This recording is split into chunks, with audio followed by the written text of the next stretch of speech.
Assalamualaikum warahmatullahi wabarakatuh.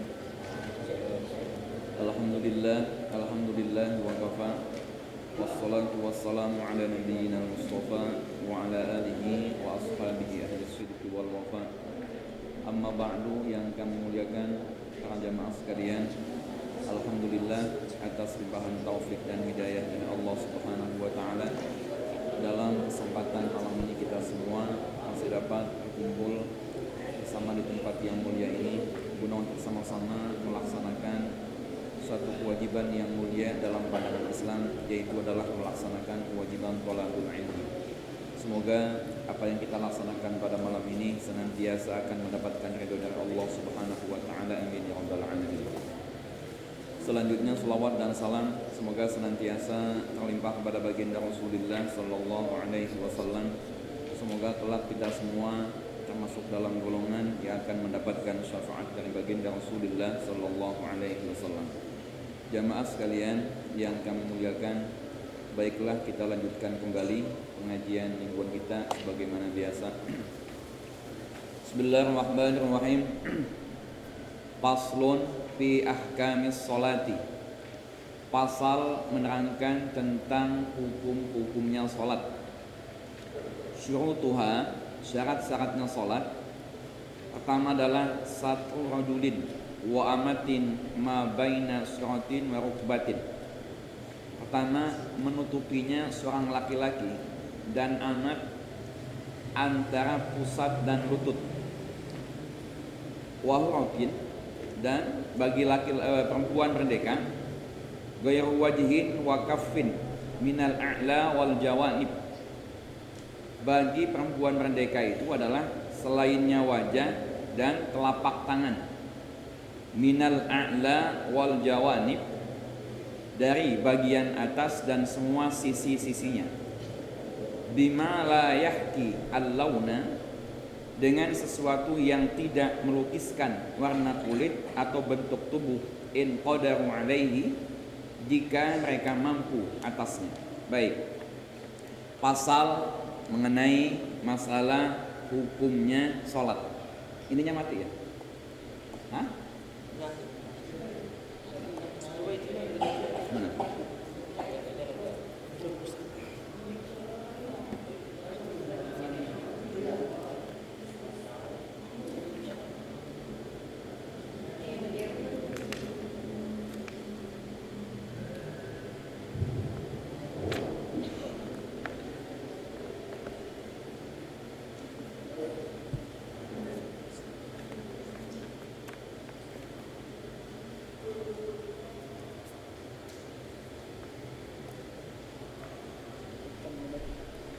Baik ya, malam ini kita akan membahas mengenai masalah syarat-syarat sahnya sholat. Ya. Yang pertama, kaitan dengan masalah sholat. Syarat-syaratnya itu adalah satrul aurati, menutup aurat. Nah ini beda ya, menutup aurat dalam keadaan sholat atau juga di luar sholat. Bagi laki-laki, menutup aurat ketika dia sholat ya, itu minimal antara pusat dan lutut tertutup. Jadi umpama, mohon maaf, saya sholat yang tertutup hanya bagian sini sampai bagian sini, itu sah sholatnya ya. Jadi kalau umpama ada imam sholat Jumat pakai celana jojon, tahu nggak? Nah, jojon ininya sampai ke sini doang, nggak pakai baju.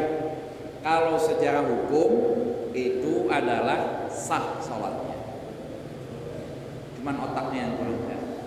Yes.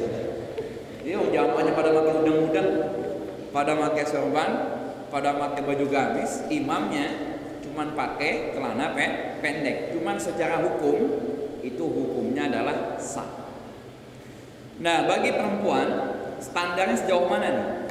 Kalau untuk perempuan itu adalah ya, semua kudu tertutup, ghairu wajhin wa kaffin. Ya, semuanya kudu tertutup kecuali bagian muka dan telapak tangan. Ini perempuan. Maka kemudian dalam sholat itu muka perempuan tidak boleh tertutup, mesti dia terbuka. Jadi semua kudu tertutup, ya, kecuali dua, telapak tangan dan bagian muka. Kemudian lagi model nutupnya bagaimana nih? Dalam keadaan sholat atau juga di luar sholat. Itu kudu wal jawanibu bima la yuhki al-launa. Semuanya kudu tertutup, bagian semua sisi-sisinya dengan tanpa melukiskan bentuk tubuh atau kelihatan transparan warna kulitnya. Contoh umpama saya pakai baju, mohon maaf ya, pakai baju ketat, tertutup semuanya, pakai lepis ketat, kemudian pakai kaos ketat. Bagi laki-laki aja nggak boleh, apalagi perempuan. Artinya perempuan kalau pakai pakaian ketat, begitu pula ketika sholat tidak diperkenankan untuk menggunakan mukena yang sifatnya itu adalah ketat. Yang kedua, tidak memperlihatkan warna kulit, karena ada baju-baju tidur itu nggak baju tidur ya, transparan itu. Jadi kalau seumpama dipakai sholat atau juga di luar sholat tetap tidak boleh. Mukena transparan tetap saja itu, kalau kelihatan warna kulitnya tidak boleh, apalagi juga baju yang sehari-hari sifatnya. Baik dalam sholat beda dengan di luar sholat. Yang kedua, menutup aurat dalam sholat itu hakikatnya kita menghadap kepada Allah Subhanahu wa Ta'ala. Jadi ketika kita sholat, hukum menutup aurat ini itu hukumnya mutlak. Arti mutlak begini, kalau ada yang tanya kepada kita, Ustaz, itu bagaimana orang sholat di tempat gelap, tidak ada orang di dalam ruangan, semuanya gelap, tidak kelihatan auratnya kita, bahkan kita pribadi juga tidak kelihatan auratnya kita. Apakah tetap wajib untuk menutup aurat? Para ulama mengatakan dalam hal ini, dalam pandangan syariat, walau kana sahsu khalian au fi dhulmatin, tetap dia itu untuk menutup aurat dalam keadaan ruangan yang gelap, dalam keadaan sendirian, dalam ruangan yang gelap, tetap dia itu adalah menutup aurat, baik laki-laki atau perempuan. Tadi standar minimalnya bagi laki-laki yaitu kudu tertutup antara bagian pusat sampai ke lutut. Kalau bagi perempuan semua tubuhnya kecuali bagian muka dan kedua telapak tangan. Baik, ketika umpama kejadian orang nggak punya baju, atau contoh kasusnya orang itu mandi di kali kebanjiran, bajunya hanyut, masuk waktu sholat, apakah tetap sholat atau dia menunda sholat dengan mengqadha? Tetap dia sholat atau dia tunda sholatnya dan kemudian dia qadha? Sama seperti orang yang tidak punya wudu. Nah, beda ini dengan orang yang tidak punya wudu. Jadi orang yang tidak bisa menutupi auratnya, fa in ajaza an satriha shalla 'ariyah. Orang yang dalam keadaan tidak ada hal yang bisa dia buat tutup untuk auratnya, maka tetap dia sholat, mohon maaf, sholatnya ariyah tanpa busana.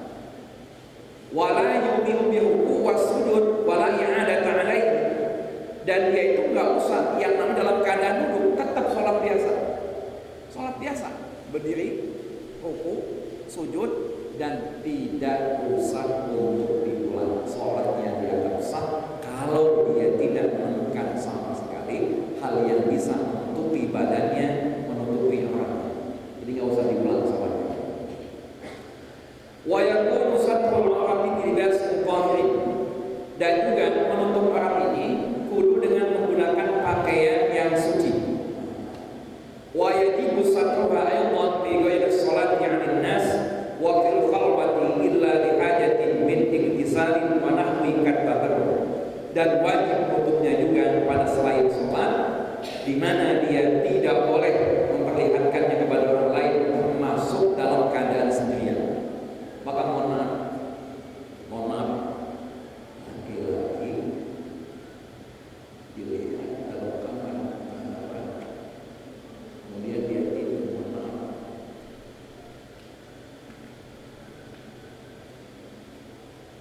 ininya nggak tutup, ini sampai ini nggak tutup, makanya dia makan. Ya, ini kesini nggak tutup. Bahkan lebih daripada itu, ya lebih makruh lagi itu. Kalau seumpama nih, ininya sampai ke muka, ini boleh dibuka lil iktisal wal bauli wal ghaid, 1 BAB, 2 mandi, 3 kencing. Dan kita melihat ini kita, itu hukumnya adalah makruh. Maka dalam kitab Qatul Uyun, penyakit mata itu salah satu sebabnya suka melihat kemaluan laki-laki, perempuan. Dan lebih ini lagi, melihat kemaluan orang lain. Nah, ya. Itu kalau bagi kita yang sudah punya istri itu memang boleh, tapi hukumnya adalah makruh. Maka kemudian orang itu makruh melihatnya. Nah, bagi perempuan lebih dituntut lagi di luar sholat, pajami ubadaniha, semua badannya sama. Di luar sholat semua badannya, kecuali apa tadi? Muka dan kedua telapak tangan. Kemudian lagi wa awatuha fil khalwah karajuli. Perempuan itu kalau dalam keadaan sendirian dia tidak boleh membuka, ya, dan dia sama kayak laki-laki dalam keadaan begini nih, yaitu hendaklah tertutup bagian ini sampai ke sini. Jadi mohon maaf, perempuan di depan orang tuanya, perempuan di depan ayahnya pakai celana pendek segini, mohon maaf kalau lihat begini dosa. Karena orang tua kita laki-laki, kita perempuan, lihat ininya kita itu nggak boleh. Di depan orang tua kita, di depan kakak kita, di depan paman kita, di depan kakek kita, di depan adik kita yang laki-laki, seorang perempuan itu tidak boleh perlihatkan anggota tubuhnya, ya, tidak boleh. Nah, kalau umpama di depan tadi itu yang nggak boleh bagian sini, bagian sini. Kalau orang lain kayak begini, semuanya kecuali muka, telapak tangan. Tapi kalau ke adik, ke kakak, orang tua, itu nggak boleh dilihat mulai sini sampai ke sini. Kalau bagi suaminya semuanya kecuali satu ini yang hukumnya adalah makruh. Oh, ya, itu pun dalam rangka melaksanakan hajat. Di luar hajat nggak boleh. Oh, ya, kaitan dengan masalah orang.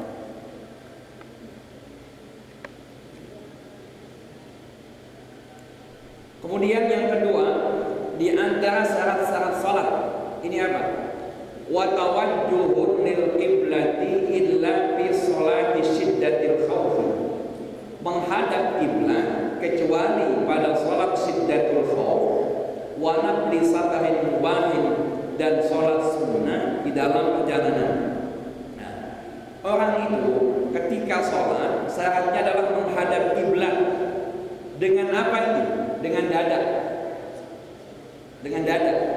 Jadi kalau umpama orang salat ada kebutuhan sholat, ibu-ibu di sampingnya ada anak masih kecil, anaknya ada kebutuhan tuh, atau kita sholat di masjid umum, di terminal, samping kita ada tas, ada laptop, maka kita ketika begini nih, mata kita nih, ini goyang sini nih, itu nggak jadi soal. Tapi itu kalau nggak ada hajat, hukumnya makruh. Orang sholat begini tuh, itu nggak batal. Tapi kalau ininya udah ke bawah nih, batal. Ya, tas taruh belakang, nengoknya begini, batal. Ya. Nah, sembahyang, tas taruh di belakang. Ketika dia taruh di belakang, dia pengen ngelihatnya modelnya, dadanya dia di ini sama dia, batal. Jadi bisodri dengan sininya ya, dengan dadanya menghadap kiblat itu. Boleh orang itu tidak menghadap kiblat, ya, Satu tidak dengan menggunakan dada. Dalam keadaan apa dia? Satu dalam keadaan orang tersebut dalam keadaan sakit. Menghadap kiblatnya tidak dengan menggunakan dada, tetapi dengan menggunakan kepala. Ya, kan orang itu kalau sakit dia boleh duduk, kemudian lagi itu boleh tidurnya miring. Kayak orang meninggal bagaimana itu? Ngadapnya bagaimana itu? Kakinya kemana kakinya meninggal? Belah sono, belah sono? Hah?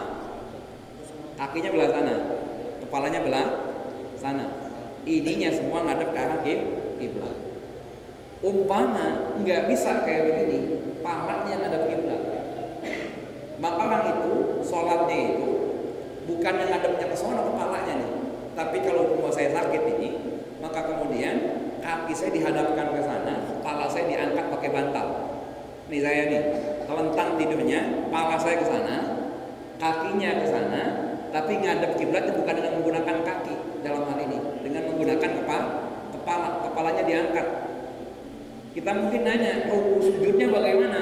Ruku sujudnya dengan menggunakan isyarat mata. Jadi palanya pakai bantal lebih tinggi kayak begini, ruku sujudnya matanya begini. Sujudnya lebih lagi, dia lebih ke bawah lagi. Nah, itu ya. Tapi kalau kita duduk kan enak. Ruku sujudnya cuman bedanya ruku kayak begini aja, sujudnya biasa. Tapi kalau kayak tadi umpama sakitnya sudah dalam keadaan parah, maka kemudian ruku sujudnya dengan menggunakan isyarat mata. Kedua, total nggak ngadep kiblat. Total sama sekali nggak ngadep ke arah kiblat. Satu apa nih? Syiddatul khawf fi qitalil mubahin wa misluhu al-firar min sab'in aw zalimin. Yang kedua dalam keadaan sholat syiddatul khawf. Tiga malam wajib sholat ya? Wajib sholat. Sholatnya bagaimana? Ya sholat sudah dalam keadaan bagaimana keadaannya sambil angkat-angkat pedang. Sholatnya kayak begitu. Disamakan dengan sholat syiddatul khawf. Dulu saya udah kasih contoh. Ada 3 kasus. Kasus pertama, kita di tengah-tengah kali yang gede itu ada batu-batuan besar. Maka sering kali dibuat sholat. Makanya kalau kita lihat film-film zaman dulu itu, film-film Wali Songo sholat di batu di tengah-tengah kali. Pertanyaannya, wudhu dikali sholat di tengah-tengah kali di atas batu. Baru dapat 2 rakaat sembahyang banyak gede, mau dibatalin itu saya sholatnya. Loncat lari ke atas, lanjutin sholat. Ya. Jadi loncat lari ke atas. Kalau tadi pas at-tahiyat awal lari ke atas, langsung rakaat ketiga. Paham nggak di sini? Tuh. Lagi sholat, ya, lagi sholat dalam keadaan sholat di tengah hutan. Sholat tengah hutan lagi sholat, umpamanya rakaat pertama macan ada 3 di depan lagi mana aja, dibatalin lari apa terusin sholatnya? Lari terusin sholatnya. Sholat jamaah rakaat kedua umpamanya nih, sembahyang subuh kayak zaman dulu. Dikatakan di sini mislu fil qitalil mubahin kamisli nafarin min zalimin, kamisli firarin min zalimin. Contoh lagi, kalau zaman dulu mungkin kita sholat nggak kayak sekarang mana. Umpama dulu orang sembahyang besar rakaat ketiga Belanda datang bawa itu yang namanya itu senjata, dipredel semuanya, lari semuanya. Lari itu kemudian jangan batalin sholatnya, terusin sholat. Masih dikejar aja kita, gimana? Sambil lari sholatnya. Itu namanya sholat bisyiddatil khawf. Yang kedua, sholat sunnah di dalam perjalanan di atas kendaraan.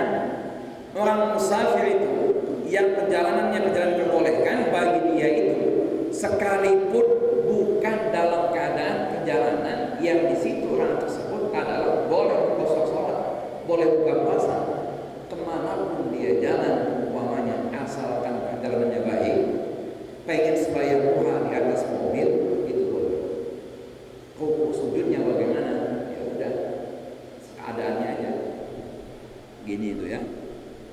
pengen sujud lebih pendek lagi, dan gak usah sujud dalam mobil, nggak bisa, entah. Jadi ruku sujudnya agak ke bawah dikit, jadi boleh. Umpama kita kebetulan naik mobil pribadi kerja, ada supir tuh, kita di sampingnya, kita pengen sholat duha, ngadep mana aja kalau sholat sunnah. Tapi kalau sholat wajib nggak bisa, tetap kudu ngadepin. Nah kita bahas dulu ya. Maka dalam pesawat, di atas kereta, di atas bis nggak bisa sholat wajib. Andai kata sholat namanya sholat minimil waktu, udah kita bahas dulu. Jadi nggak bisa ya, itu bentuk sholat wajib. Jadi hanya boleh itu sholatnya sholat sunnah. Baik, kemudian lagi adalah yang ketiga, syarat sholat itu adalah wa ma'rifatu kaifiyatis sholati, dan mengetahui tata cara sholat bi ayya fardiyataha, dengan bahwa dia mengetahui ketentuannya sholat, wa yumayyiza, dan dapat membedakan fardhuha min sunaniha, fardu-fardunya sholat daripada sunnah-sunnahnya sholat, illa fi haqqil 'am, kecuali pada haknya orang awam. Idza lam yaqsid, apabila dia tidak bermaksud an naflakan sholat sunnah bima huwa fardun, dengan sesuatu ya sholat yang sifatnya adalah wajib. Baik, syaratnya sholat yang ketiga, mengetahui tata cara sholat. Maka kemudian Nabi SAW menjelaskan bahwa auladakum bis sholati li sab'in, perintahkan sholat kepada anak-anak pada usia 7 tahun. Sholat itu kudu diajarkan anak usia 7 tahun, 8 tahun lagi padahal dia belum wajib sholat. Usia 15 tahun, ini bagi ibu muda, ayah-ayah muda nih, punya anak 6 tahun, udah kudu bisa itu anak diajarin sholat. Usia 7 tahun itu anak sudah diperintahkan sholat. Bahkan Nabi itu mengatakan seolah-olah itu mempersamakan posisi sholat itu pada usia anak 10 tahun seolah-olah wajib. Karena Nabi itu mengatakan kalau usia 10 tahun belum sholat, pukul. Kuliah 20 tahun gak sholat, bawain bangku, gebuk pahanya, gebuk pahanya. Anak gak sholat, udah nikah punya anak 3 gak sholat juga. Jangan lagi dijeret ya gitu. Ya, siapa yang kayak gini? Hah? Usia 10 tahun belum wajib sholat, belum.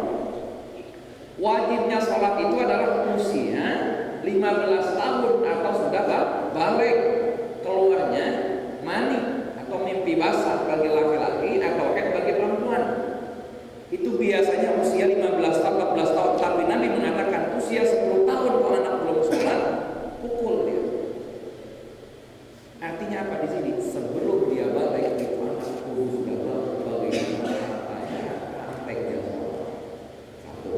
Yang kedua, bukan hanya sholat itu prakteknya doang, pelaksanaannya, tetapi juga Nabi Muhammad SAW untuk juga mengajarkan ya anak-anak tersebut, kewajiban bagi orang tuanya itu adalah bahwa anak-anak dikasih ilmunya sholat, mana rukunnya, mana sunnah.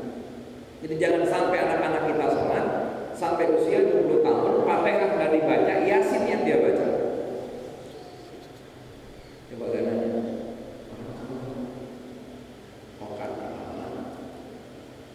yang dia baca, Al-Baqarah yang kedua Al-Fatihah, Fatihah nggak dibaca, salah bangga, salah bangga, ya sah. Sekarang ini anak sholat Fatihah doang dibaca. Surah nggak dibaca, rakaat pertama nggak dibaca, Fatihah semua yang dibaca, surahnya sama sekali nggak dibaca. Sah nggak sholat? Sah. Ilmu mana yang wajib, mana yang sunnah. Doa iftitah dia baca panjang, surah dia baca panjang, Fatihah nggak dia baca, tetap nggak sah. Maka kemudian sholat itu juga perlu diajarkan bagaimana mana yang sunnahnya atau yang wajibnya, kemudian juga mana sunnah-sunnahnya. Kecuali bagi orang awam itu memang pada yang ngajarin. Itu syaratnya cuma satu, asal bagi dia itu bisa membedakan mana sholat fardu, mana sholat sunnah di atas.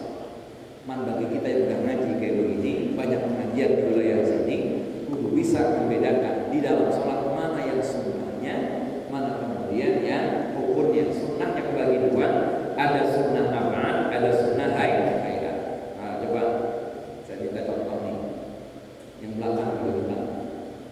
Ya, bagian kedua. Tolong sebutkan dua saja sunnah rakaat dalam sholat. Bisa. Sebutkan dua saja sunnah rakaat dalam sholat.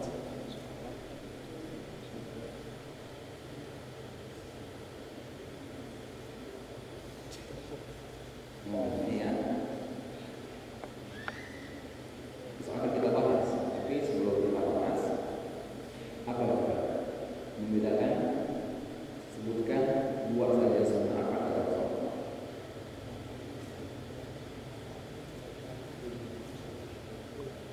Ya, perempuan begitu. Nih, yang pakai kerudung merah nih ya, belang-belang, coba sebutkan dua sunnah rakaat dalam sholat.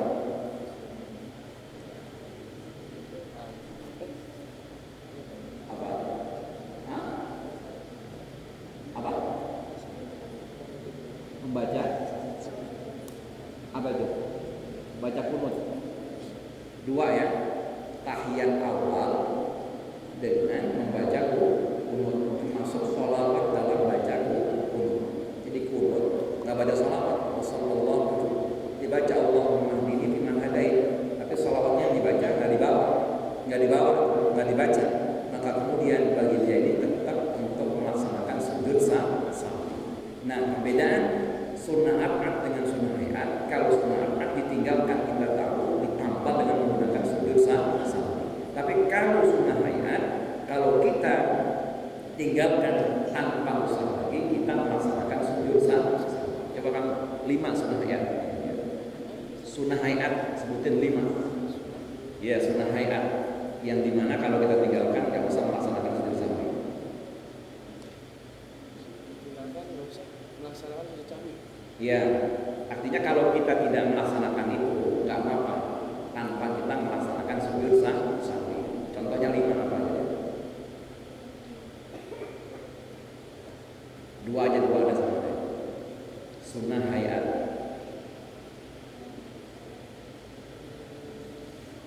Baca kitab, baca surah setelah Fatihah, baca tasbih dalam ruku dan sujud, bacaan di antara dua sujud, ya.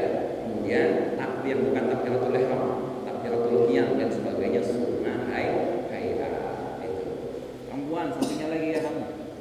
Sebutkan 5 rukun sholat. 5 rukun sholat apa? Rukun qauliyah, rukun fi'liyah. Rukun qauliyah.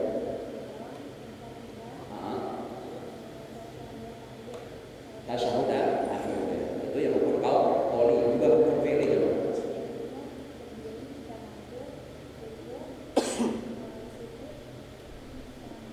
Ya cukup, udah banyak banget ya.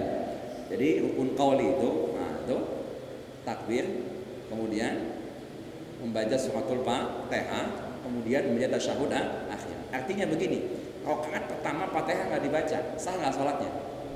Nggak sah, tidak sah. Tasyahud akhir nggak dibaca. Kalau kamu ruku, kamu sujud, diam aja kayak begini nih, nggak jadi soal. Tapi kalau tasyahud akhir kudu dibaca dan membacanya kudu isma'un nafsi. Nanti kita bahas. Kudu kita juga kedengaran secara pribadi. Kalau nggak begitu, nggak sah tasawuf kita itu. Tasawuf termasuk suratul Fatihah. Nah, itu ya. Baik, kita lanjut lagi. Kemudian lagi itu adalah wa taharatu an hadasin. Kemudian suci daripada hadas. Hadas itu ada 2, ada hadas besar, ada hadas kecil. Nih bahasanya ini ya. Hadas besar, hadas kecil itu kalau orang itu yang melaksanakan sholat wajib untuk dihilangkan dulu. Kalau hadas besar menghilangkannya dengan mandi. Hadas besar itu baik junub bagi laki-laki atau masuknya kemaluan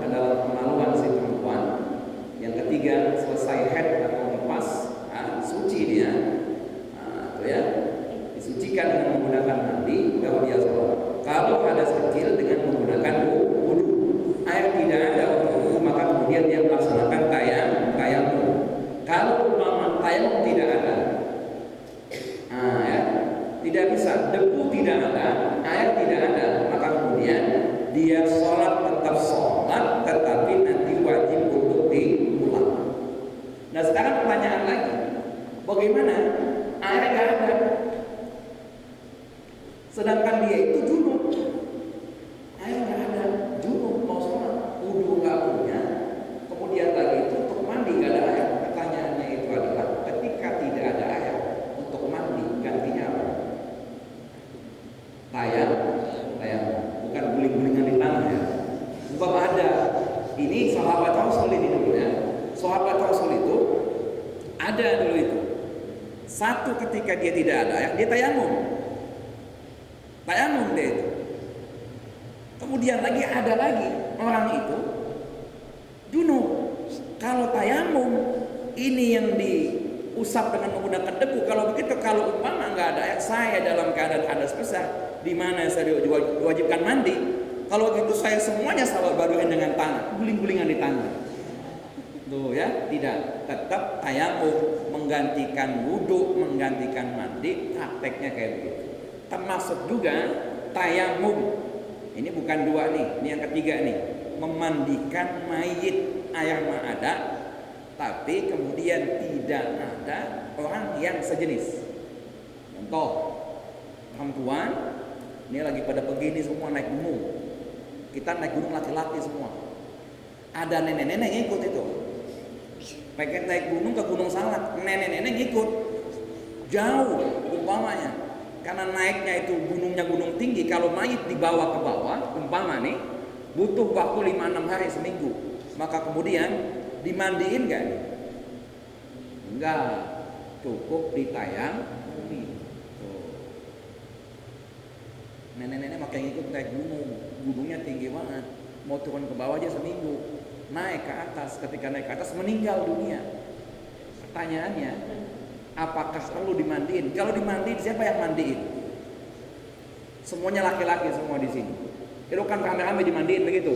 Nggak boleh, ya, karena auratnya tadi itu, perempuan itu adalah semua tubuhnya itu kecuali muka dan kedua telapak tangan. Maka kemudian itu dalam kondisi kayak begini, mayit yang kayak tadi lain jenis yang memandikan tidak ada mahramnya dan juga tidak ada orang yang halal sejenis, perempuan selamanya, maka dia itu bukan dimandikan tetapi dengan ditayamumkan. Kemudian lagi adalah wa taharatu badanin wa malhusin wa makanin an najsin la an daminah bikurkusin wa damrin. Kemudian lagi adalah suci badannya, suci pakaiannya, suci tempatnya daripada najis, dan najis tersebut adalah bukan darah nyamuk atau juga darah bisul. Ya, wa in kasra, ya, bila fi'lihi, sekalipun itu banyak dengan tanpa perbuatan dirinya. Nah kemudian yang selanjutnya itu adalah bahwa orang yang sholat itu kewajiban bagi dia itu untuk menjaga badannya, menjaga pakaiannya, menjaga kemudian tempat sholatnya. Mulai dari mana tempat sholat itu? Mulai dia berdiri sampai tempat sujud, di mana orang nggak boleh melangkah. Itulah najis di situ. Jadi mohon maaf, pernah ada kejadian imam sholat, ya. Ketika selesai sholat dia salam. Ketika salam tangannya begini tuh, nggak sengaja, karena mungkin agak lelah kali dia, tangannya begini. Nggak tahu ini kotoran kucing ini yang di sini tuh. Yang di sini kotoran kucing, di sini nih. Padahal tempat sholat itu ya begini nih, kita begini sampai di sini nih. Jadi kalau di sana ada kotoran kucing nggak jadi soal. Di sana kita jalan nggak jadi soal. Contoh nih, saya di sini sholat, kalau ngadep kiblat ya, di sini nih. Kalau di sini ada kotoran kucing nggak jadi soal. Kamu lewat di sini nggak apa-apa ini. Orang lewat di sebelah sana nggak jadi soal. Tapi kalau umpama orang lewat di depan saya, yaitu tempat anda saya berdiri sampai tempat sujud saya, itulah yang nggak boleh. Itu pula tempat yang tidak boleh ada najis. Tuh, kalau orang dalam keadaan duduk, dia setelah salam tangannya begini kan jauh tuh. Coba kalau umpama saya tangan begini nih, boleh nggak saya lewat di sini nih? Boleh nggak saya lewat di sini? Boleh. Contoh nih, saya sholat, tangan saya begini. Tempat ini boleh nggak saya lewati? Boleh nggak? Boleh. Artinya apa dalam hal ini? Ini tempat ini kalau begini ada kotoran ini, sholatnya nggak usah diulang. Ya, dan memegang najis itu tidak menimbulkan hadas. Anda memegang kotoran sebanyak apapun juga, wudunya nggak batal. Beda, kecuali buang angin itu batal. Maka beda antara najis dengan hadas. Dan hadas itu belum tentu dikatakan najis, tapi kadang-kadang lebih tinggi daripada najis. Nyatanya apa? Orang yang haid badannya suci, dalamnya pakai pembalut. Begitu pula orang yang dalam keadaan junub, nah itu kan sama sekali nggak kelihatan, tapi dia nggak boleh masuk masjid. Satu sisi itu ya, satu sisi orang itu nggak boleh masuk masjid dalam keadaan hadas besar atau junub atau haid, nggak boleh masuk masjid. Lebih tinggi itu ya. Baik, kita kembali lagi. Nah, itu tempatnya, bajunya, ya. Nah, itu dia tidak boleh itu dalam keadaan apa dari itu bahwa itu tidak boleh ada satu najis.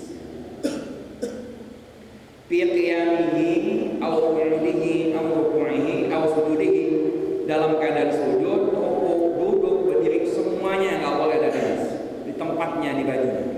Jadi umpama ada kejadian dalam keadaan sholat, ya di atas ada ayam, mau salam itu, ayam ada 5, ada ayam di sini, sholat di bawah umpamanya, ayam BAB kena semuanya, batal nggak sholat? Dibatalkan, tidak sah. Ya, dari mulai proses awal sampai akhir.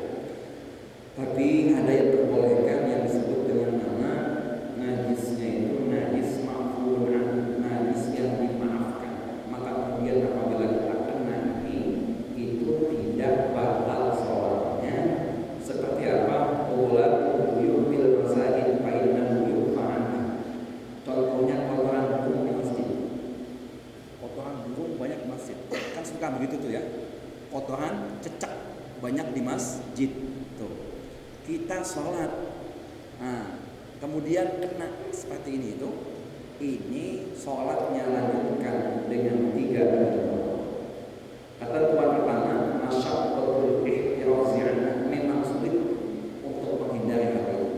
Di tempat itu masjidnya semuanya banyak kotoran cacat, juga kotoran burung banyak. Kemudian yang kedua, Allah yang ta'amada musalli al-kufaraini, orang yang sholat tadi itu tidak sengaja untuk berdiri di situ atau sengaja untuk mengganggu, nah, jadi sholat.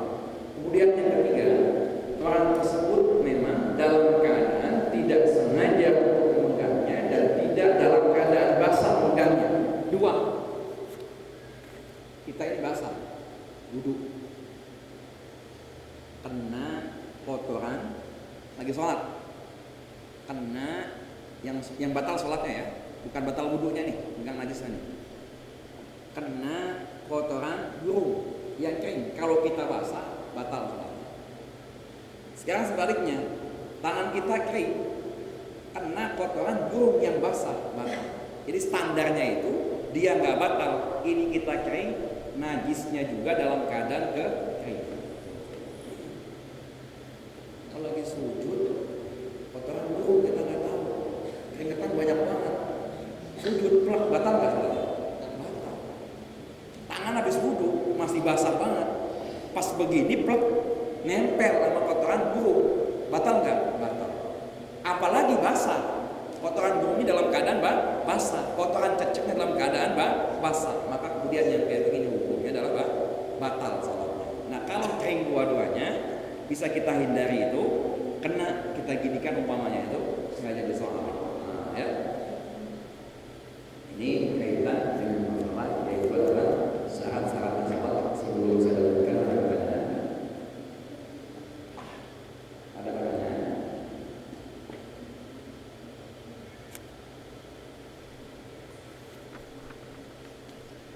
Ditambah lagi di sini nih, termasuk yang dimaafkan itu di musyari najisin asal insan karena yufa'an hasil kubab, tanah jalanan yang najis menimpa tubuh atau pakaian orang yang akan sholat. Contoh, kita lagi sholat, tahu itu buat sholat motor kencang, kecikatan dikit,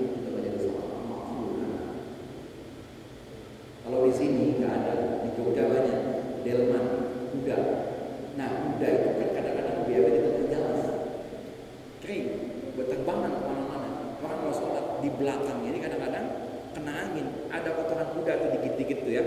Nah, bagaimana nih? Nah, itu menurut para ulama salah.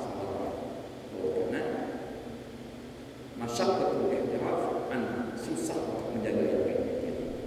Jadi tetap sah dianggap salat. Atau juga darah nyamuk.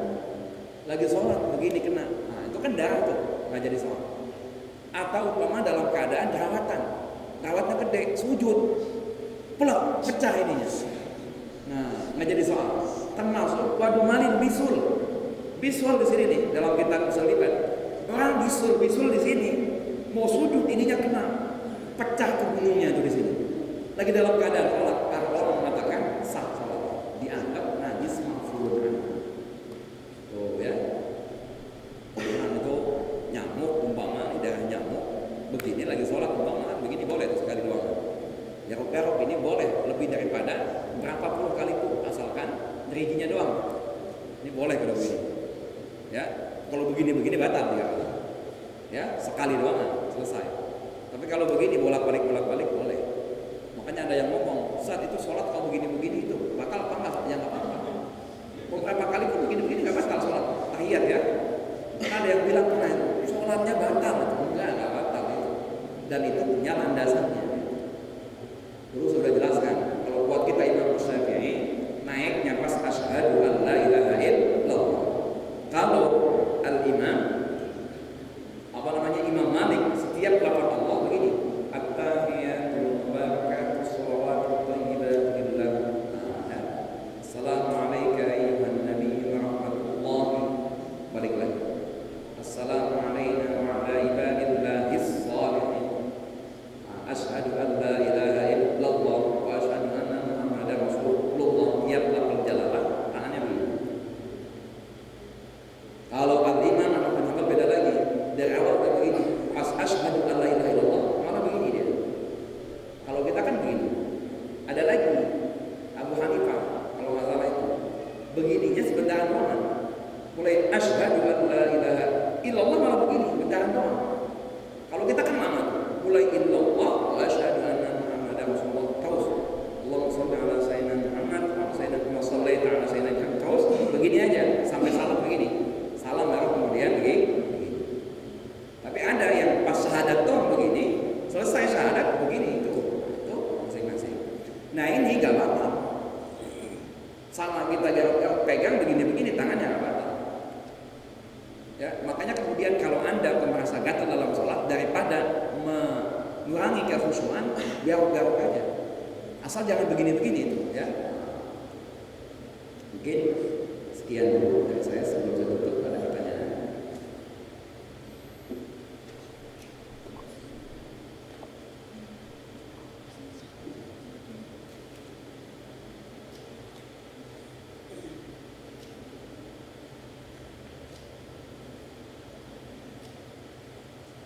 Ya.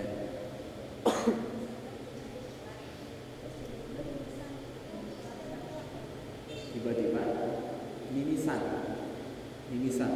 Belum saya belum tahu hukumnya ya. Coba nanti saya cari dulu ya. Minggu depan saja. Ya saya belum tahu hukumnya. Kalau kayak bisul, kayak jerawat, nah itu ada saya tahu. Tapi kalau buat mimisan, apakah itu juga apa sih namanya itu membatalkan seperti itu? Darahnya saya dulu saja. Minggu depan saya. Ada yang lain mungkin? Iya, ini dulu. Ada air 1 ember, kita mau buat pakai wudhu. Nah sebelum kita pakai wudhu itu udah dijilat kucing Pak Ustaz. Itu gimana Pak Ustaz? Air tersebut. Baik ya, saya jawab dulu. Yang belakang.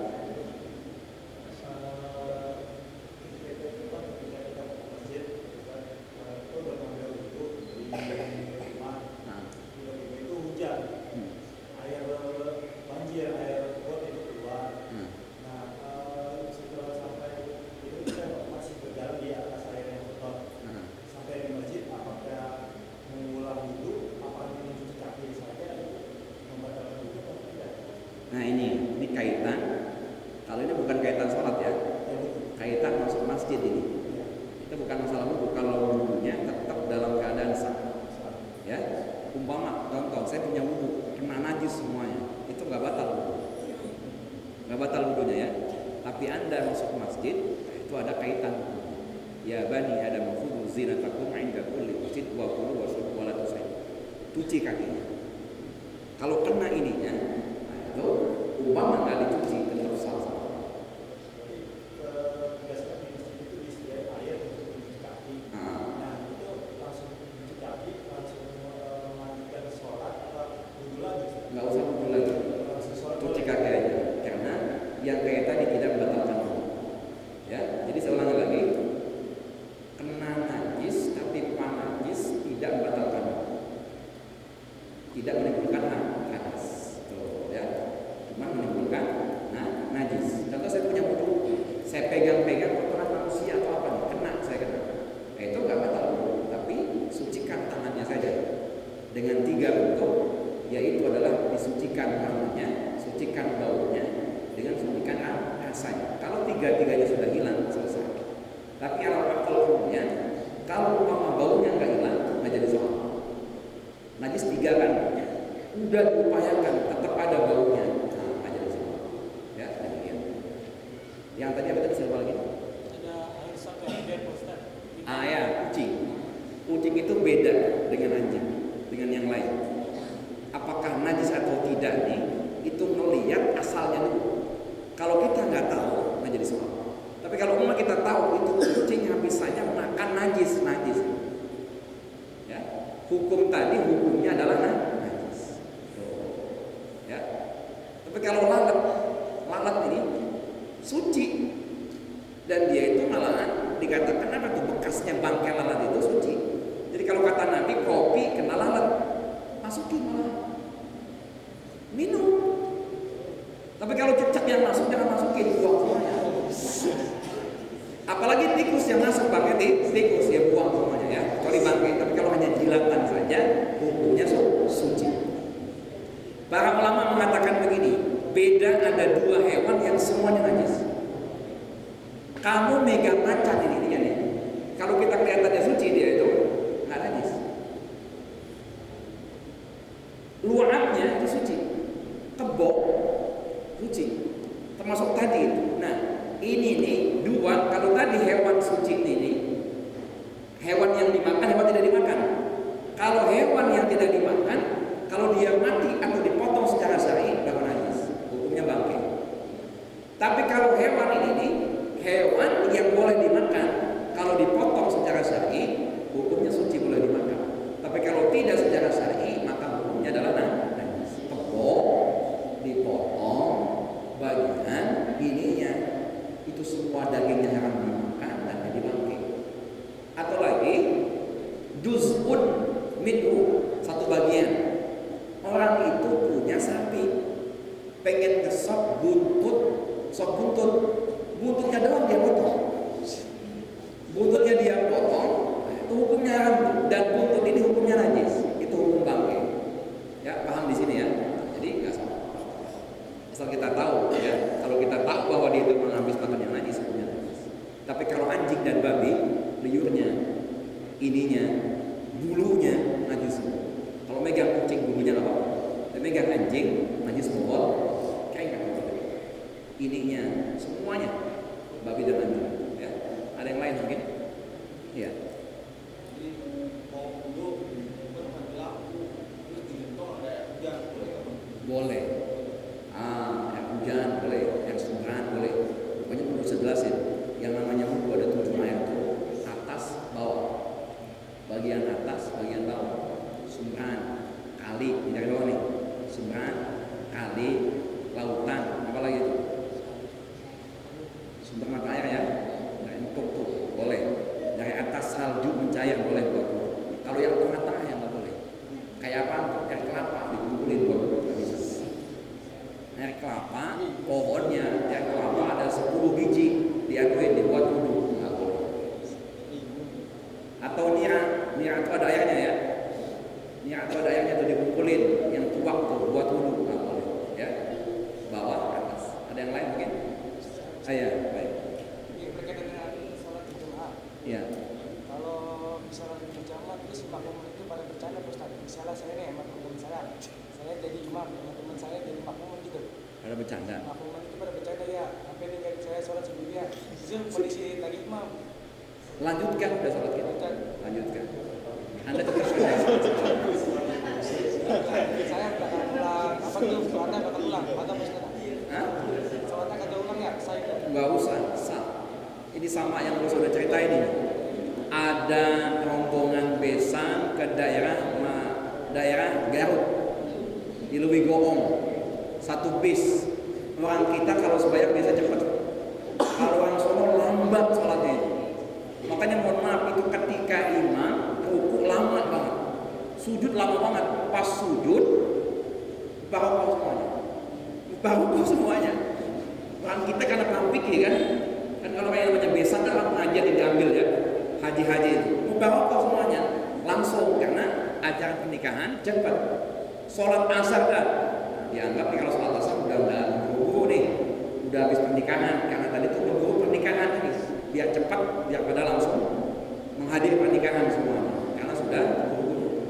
Sholat asar jamaah lagi, yang jadi imam yang sama, imamnya karena di kampung, mohon maaf, pemahaman fikihnya kurang. Ketika sujud semuanya ditinggal lari, sujud lama-lamanya, imamnya kagak ada, kata udah loncat. Imamnya nggak ada, imamnya loncat. Nih yang kayak begini nih, artinya apa di sini nih? Itu bahasanya pemahaman fikih, imamnya yang tidak ada. So, ya, gimana? Ada orang sholat, terus dipegang sama anak laki-laki yang pendidikan, atau pengangkatan? Enggak, ya. Di kita itu ada model istilah nih, bahwa anak yang belum dikhitan membatalkan sholat, tidak sama sekali. Ya, memang ada paham kayak gitu. Ya, jadi anak belum dikhitan, orang kafir sekalipun nih, kita salah hukumnya nggak ada. Anak kecil belum dikhitan nggak jadi salah. Ya. Kalau yang pakai pempes, Ustaz? Pakai pempes. Orang tuanya ngajak anaknya sholat, Nah. jadi dia pakai pempes. Kan bukan najis tuh. Oh, kalau itu ya. Tapi kalau dipegang doang kayak gini nggak jadi salah. Kalau dibawa kayak tadi itu jelas. Tapi bingung lagi kita sholat bawa anak gimana gendongnya? Ya. Ya. Baik, baik, Ustaz. Gimana? Lagi nangis, itu ada sedikit sama orang tuanya. Iya. Nah kalau kayak tadi mungkin bisa kita bawa najis. Tapi kalau mau dipegang dari belakang nggak jadi salah. Ya. Karena ada juga itu kemarin tuh saya juga sempat debat juga. Perempuan sholat disentuh wanita haid itu batal. Nah, saya cari-cari sulit untuk menemukan itu. Tapi saya lebih cenderung tidak batal. Ada yang lain mungkin? Ya baik.